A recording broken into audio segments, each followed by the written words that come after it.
Hello दोस्तों, आपका स्वागत है आपके अपने चैनल में।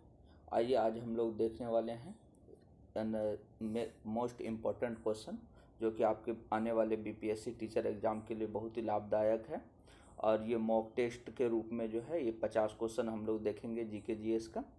चलिए पहला क्वेश्चन देखते हैं। निम्न में से कौन सा मूल अधिकार केवल भारतीय नागरिकों को है? तो केवल भारतीय नागरिकों को अगर पूछा जाए कौन सा मूल अधिकार है तो भारतीय नागरिकों को 15, अनुच्छेद 15, अनुच्छेद 16, अनुच्छेद 19 और 29 और 30, ये टोटल जो है 5 अनुच्छेद जो है सिर्फ भारतीयों को मूल अधिकार के रूप में मिला हुआ है। 15, 16, 19, 29 और 30। आइए नेक्स्ट क्वेश्चन देखते हैं। निम्न कथन पर विचार करें। राज्यसभा के सदस्यों का कार्यकाल 4 वर्ष का होता है। ये गलत है। राज्यसभा के सदस्यों का जो कार्यकाल होता है वो 6 वर्ष का होता है। राज्यसभा सदस्य के लिए कम से कम 35 वर्ष आयु होनी चाहिए।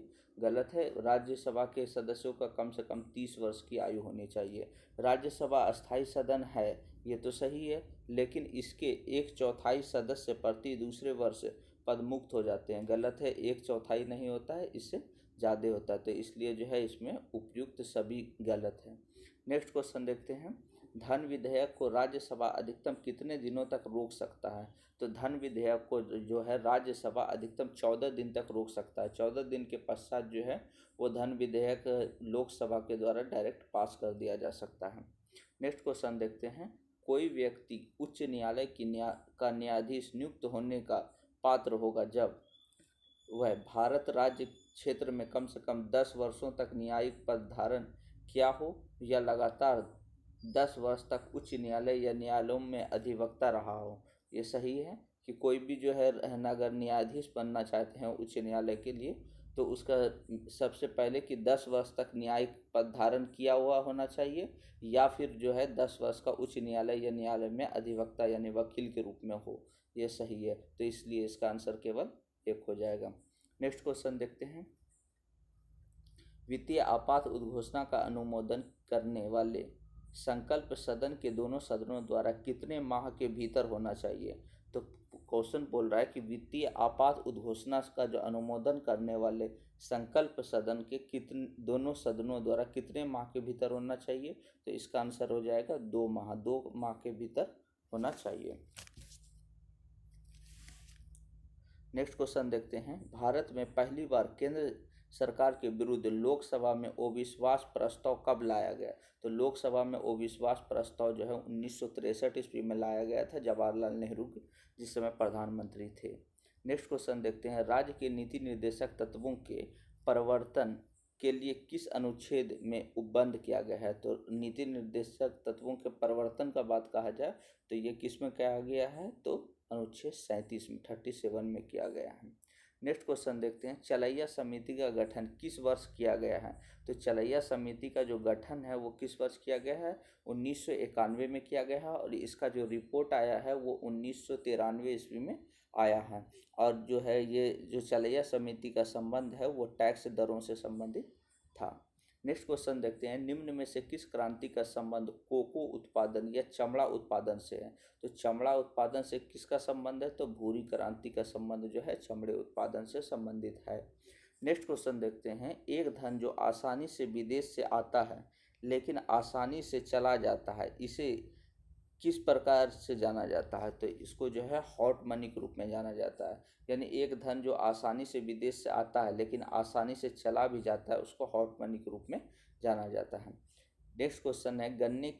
गन्ने की उचित और पारिश्रमिक मूल्य एफआरपी अनुमोदित करता है, यानी एफआरपी का जो अनुमोदित करता है कौन करता है? तो इसका आंसर हो जाएगा पहला, आर्थिक मामलों पर कैबिनेट समिति जो है वही अनुमोदित करती है गन्ने के उचित और पारिश्रमिक मूल्य को। नेक्स्ट क्वेश्चन देखते हैं। असहयोग आंदोलन में कौन सा कार्यक्रम शामिल नहीं है? तो असहयोग आंदोलन में कौन सा कार्यक्रम शामिल नहीं था? तो सरकारी पदों का त्याग ये तो हुआ है। विदेशी माल का बहिष्कार भी असहयोग आंदोलन में हुआ है। और अदालतों का वकीलों द्वारा बहिष्कार, सही बात है, बहुत सारे वकील जो है अदालतों का बहिष्कार किए थे, लेकिन सरकारी वाहनों से यात्रा करने पर ऐसा कोई प्रतिबंध नहीं था, तो इसलिए इसका आंसर डी हो जाएगा। नेक्स्ट क्वेश्चन है दांडी मार्च की समाप्ति किस तिथि को हुई थी। पूछ रहा है समाप्ति किस तिथि को हुई थी, तो समाप्ति 6 अप्रैल 1930 को हुई थी, लेकिन शुरुआत जो हुई थी, स्टार्ट जो हुआ था वो 12 मार्च 1930 को हुआ था। 12 मार्च 1930 से लेके 6 अप्रैल 1930 को हुआ था। दांडी नामक स्थान पर एक मुट्ठी नमक उठा के महात्मा गांधी ने वहाँ पर से ही सविनय अवज्ञा आंदोलन की भी स्टार्ट की थी। नेक्स्ट क्वेश्चन देखते हैं, गांधी के जीवन काल में घटी घटनाओं का कालक्रम सही नहीं है, तो पूछ रहा कौन सा कालक्रम सही नहीं है। तो चौरा चौरी घटना जो है 5 फरवरी 1922 को हुई, ये बिल्कुल सही है। द्वितीय गोलमेज सम्मेलन 7 सितंबर 1931 को हुई, ये भी सही है। पूना समझौता 24 सितंबर 1932 को हुई, ये भी सही है। महात्मा गांधी और भीमराव अंबेडकर के बीच जो है पूना समझौता 24 सितंबर 1932 को हुआ। लेकिन भारत छोड़ो आंदोलन जो है ये 23 मार्च को ना होकर 9 अगस्त 1942 को हुआ था। तो भारत छोड़ो आंदोलन कब हुआ था, 9 अगस्त 1942 को हुआ था। तो एक बार फिर से देख लेते हैं, चौरा कांड जो हुआ था वो 5 फरवरी 1922 को हुआ था। द्वितीय गोलमेज सम्मेलन 7 सितंबर 1931 को। पूना समझौता 24 सितंबर 1932 को, जबकि भारत छोड़ो आंदोलन 9 अगस्त 1942 को हुआ था। नेक्स्ट क्वेश्चन देखते हैं, आज़ाद हिंद फौज के साथ सुभाष चंद्र बोस ने सिंगापुर में स्वतंत्र भारत की अस्थायी सरकार का गठन किया था। तो अस्थायी सरकार का गठन कब किया था, 21 अक्टूबर 1943 को किया गया था। नेक्स्ट क्वेश्चन देखते हैं, सती प्रथा का उन्मूलन किया गया। तो सती प्रथा का उन्मूलन जो है 1829 ईस्वी में किया गया और नियम 17 नंबर के नियम से किया गया। सती प्रथा के उन्मूलन में राजा राम मोहन राय का बहुत बड़ा हस्तक्षेप है और विलियम बेंटिक के सहयोग से जो है सती प्रथा की समाप्ति 1829 ईस्वी में हो पाई। नेक्स्ट क्वेश्चन देखते हैं, बहावियों की विद्रोह को कुचलने का श्रेय किस गवर्नर को जाता है। तो बहावियों के विद्रोह को कुचलने का श्रेय जो है लॉर्ड एल्गिन प्रथम को जाता है। बहावियों के विद्रोह को कुचलने का श्रेय लॉर्ड एल्गिन प्रथम को जाता है। नेक्स्ट क्वेश्चन देखते हैं, त्रिपक्षीय संघर्ष में निम्न में से कौन राजवंश शामिल नहीं था। तो त्रिपक्षीय संघर्ष में जो है पाल, प्रतिहार और राष्ट्रकूट थे, जबकि पल्लव शामिल नहीं थे, इसलिए इसका आंसर सी हो जाएगा। नेक्स्ट क्वेश्चन है, सिंधु घाटी सभ्यता के अंतर्गत शवों को दफनाने के अवशेष मिले हैं, इसमें शवों के सिर किस दिशा में रखे गए हैं। तो शवों के सिर जो रखे गए हैं वो उत्तर दिशा में रखे गए हैं। उत्तर और दक्षिण के रूप में जो है शवों को दफनाया गया है। नेक्स्ट क्वेश्चन देखते हैं, किस बौद्ध संगति में बौद्ध धर्म का 2 संप्रदायों में विभाजन हो गया था।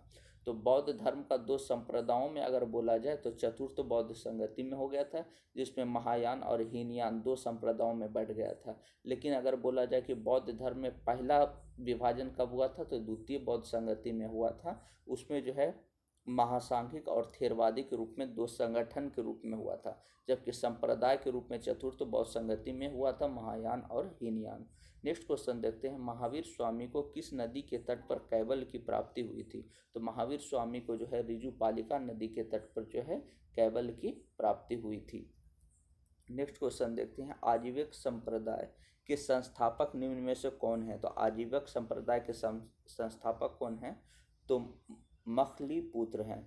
आजीवक संप्रदाय के संस्थापक मखली पुत्र हैं। नेक्स्ट क्वेश्चन देखते हैं, किस मुगल शासक के शासन काल को स्थापत्य काल का स्वर्णिम काल कहा जाता है। तो स्थापत्य काल का अगर स्वर्णिम काल कहा जाए तो वो किसका था, शाहजहां के कार्यकाल को कहा जाता है।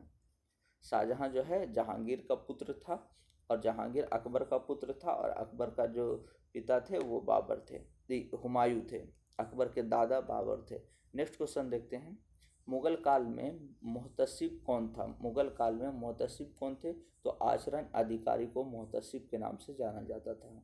दीवाने अर्ज किस विभाग से संबंधित था। तो दीवाने अर्ज जो संबंधित था वो किससे संबंधित था, सैन्य विभाग से संबंधित था।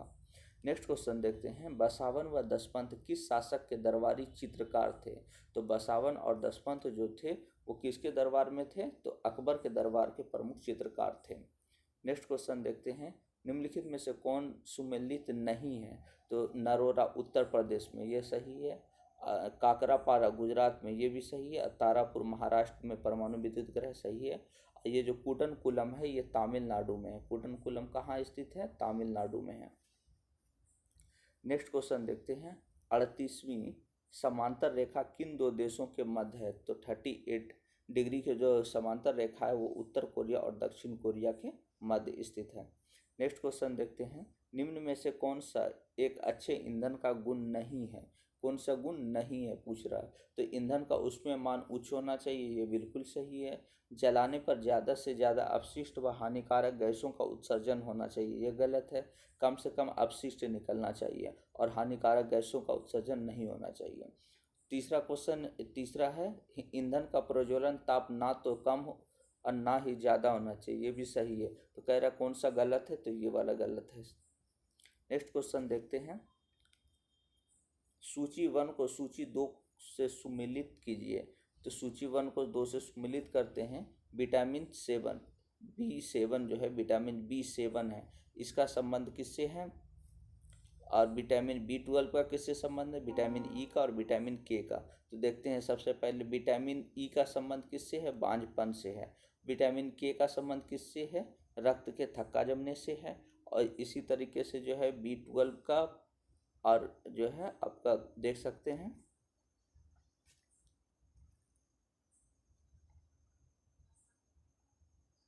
इसी तरीके से देख सकते हैं B7 का क्या है? बालों के झड़ने से है।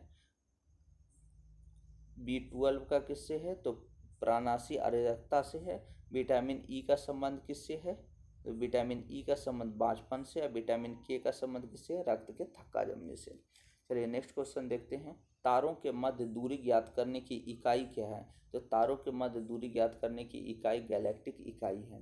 नेक्स्ट क्वेश्चन देखते हैं, निम्नलिखित में से कौन सा रोग पुरुषों की तुलना में महिलाओं में बहुत कम होता है?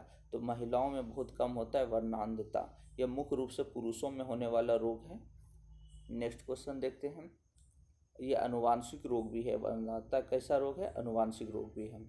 हीमोग्लोबिन लाल रक्त कोशिकाओं के अंदर का एक प्रोटीन है और निम्न में से किसका वहन करता है? तो मुख्य रूप से जो हीमोग्लोबिन है वो ऑक्सीजन का वहन करता है और ऑक्सी हीमोग्लोबिन नाम से चलता है शरीर में।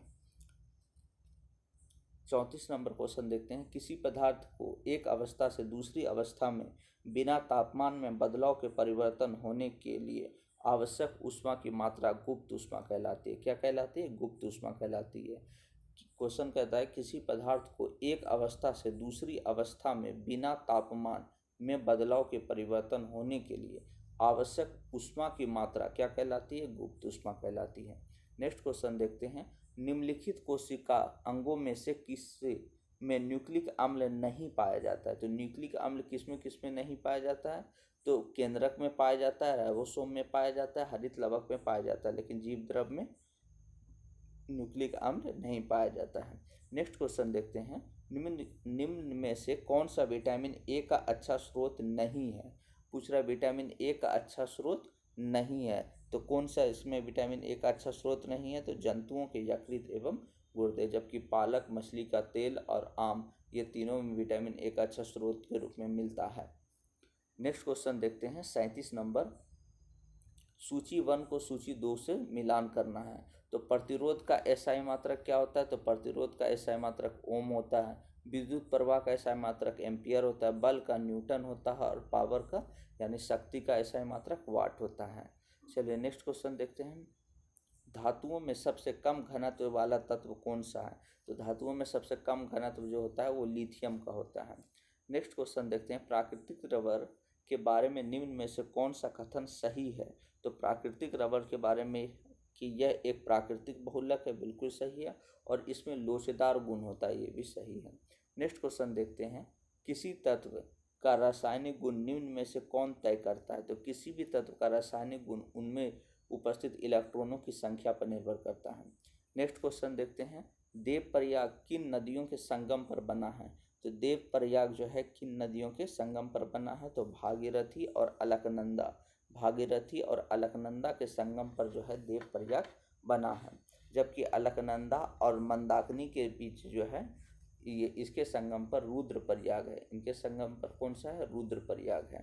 जबकि भागीरथी और अलकनंदा के मिलाप पर कौन सा है? देव प्रयाग है। नेक्स्ट क्वेश्चन देखते हैं, निम्नलिखित में से किस राज्य से कर्क रेखा बीचों बीच गुजरती है? तो कौन से राज्य से कर्क रेखा बीचों बीच से गुजरती है? तो वो मध्य प्रदेश से।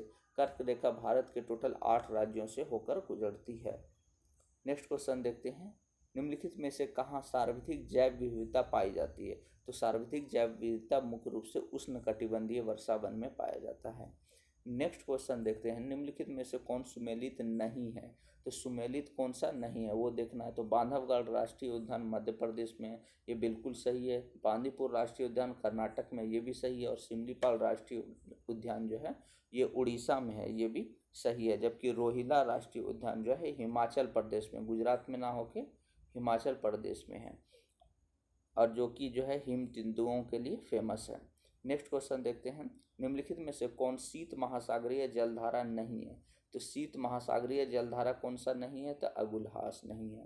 निम्नलिखित में से किस नदी को दक्षिण भारत की गंगा कहा जाता है? तो कावेरी नदी को जो है दक्षिण भारत की गंगा के नाम से जाना जाता है। नेक्स्ट क्वेश्चन देखते हैं, प्रशांत महासागर क्षेत्र में रिंग ऑफ फायर किस लिए जाना जाता है? तो प्रशांत महासागर में सबसे पहले पूछता है क्वेश्चन कि रिंग ऑफ फायर कौन से महासागर में है? तो प्रशांत महासागर में स्थित है। और रिंग ऑफ फायर किसके लिए प्रमुख रूप से जाना जाता है? तो भूकंप और ज्वालामुखी वहाँ बहुत तीव्र आती है, इसलिए जाना जाता है। तो इस हिसाब से इसका आंसर क्या हो जाएगा? बी। नेक्स्ट क्वेश्चन देखते हैं, निम्नलिखित में से कौन सी सुमेलित नहीं है? तो कौन से सुमेलित नहीं है? मिलान करना है। ये मरुस्थल का नाम दिया है, तो तकला मकान जो मरुस्थल है चीन में, ये बिल्कुल सही है। थार मरुस्थल भारत में, ये भी बिल्कुल सही है। अटाकामा जो है वो चिली में है, जबकि गिब्सन जो है वो ऑस्ट्रेलिया में है, वो ऑस्ट्रेलिया के पश्चिमी भाग में पाया जाता है गिब्सन मरुस्थल। नेक्स्ट क्वेश्चन देखते हैं, प्रतिरोधात्मक या घर्षणात्मक बेरोजगारी है, यानी प्रतिरोधात्मक या घर्षणात्मक बेरोजगारी किसे कहा जाता है? तो इसके बारे में कि श्रमिक या व्यक्तियों को उनकी योग्यता के अनुसार बहुत निम्न स्तर का कार्य मिलना ही जो है प्रतिरोधात्मक या घर्षणात्मक बेरोजगारी मिलता है। जैसे कोई पीएचडी कर लिया है लेकिन उसे चपरासी का जॉब मिल रहा है, तो वो पढ़ाई तो बहुत ज़्यादा, यानी उसकी योग्यता तो बहुत ज़्यादा है, लेकिन वो बहुत निम्न स्तर का कार्य कर रहा है। इस तरीके की जो बेरोजगारी है उसी को प्रतिरोधात्मक या घर्षणात्मक बेरोजगारी के नाम से जाना जाता है। नेक्स्ट क्वेश्चन देखते हैं, न्यूनतम समर्थन मूल्य एमएसपी के बारे में निम्नलिखित कथनों पर विचार कीजिए। तो पहला कथन है कि न्यूनतम समर्थन मूल्य आर्थिक मामलों की मंत्रिमंडल समिति द्वारा प्रस्तावित की जाती है, तो ये बिल्कुल सही है। न्यूनतम समर्थन मूल्य कृषि लागत एवं मूल्य आयोग द्वारा अनुमोदित की जाती है, ये भी बिल्कुल सही है। तो इसके रूप में क्या आंसर हो जाएगा इसका? 1 और 2 दोनों। आगे देखते हैं, कुछ स्मरणीय तथ्य हैं जो कि इडुटेरिया से लिया गया है। प्रमुख दर्शन एवं उसके प्रवर्तक। तो प्रमुख दर्शन और उसके प्रवर्तक के रूप में अगर देखा जाए, तो दर्शन के रूप में अगर योग दर्शन के प्रवर्तक हैं कौन? पतंजलि। योग दर्शन के प्रवर्तक पतंजलि जी हैं। न्याय दर्शन के गौतम जी हैं। सांग दर्शन का कपिल मुनि जी हैं। चावार के ही हैं। वैशेषिक दर्शन के कनाद हैं, जबकि पूर्व मीमांसा के जैमिनी हैं। और उत्तर मीमांसा के जो प्रवर्तक हैं वो बादरायन हैं। उत्तर मीमांसा के प्रवर्तक कौन हैं? बादरायन हैं। नेक्स्ट देखते हैं, विभिन्न संप्रदाय एवं उनके संस्थापक। तो विभिन्न संप्रदाय और उनके संस्थापक रूप में देखा जाए तो आजीविक संप्रदाय के संस्थापक कौन है? मोगलीपुत्र कौशाल जी को जो है आजीविक संप्रदाय के संस्थापक के रूप में जाना जाता है। वो निश्चयवादी के रूप में संचय विठल पुत्र को, भौतिकवादी के संस्थापक रूप में पखुद कच्चायन जी को, जबकि घोर ओकरियावादी पूरन कश्यप जी को माना जाता है। थैंक यू दोस्तों। अगर वीडियो आप लोगों को अच्छा लगा हो तो प्लीज़ लाइक एंड शेयर करें और सब्सक्राइब कर लें चैनल को। इसी तरीके से आगे भी बेहतर आप लोगों को मॉक टेस्ट अवेलेबल कराया जाएगा। थैंक यू दोस्तों।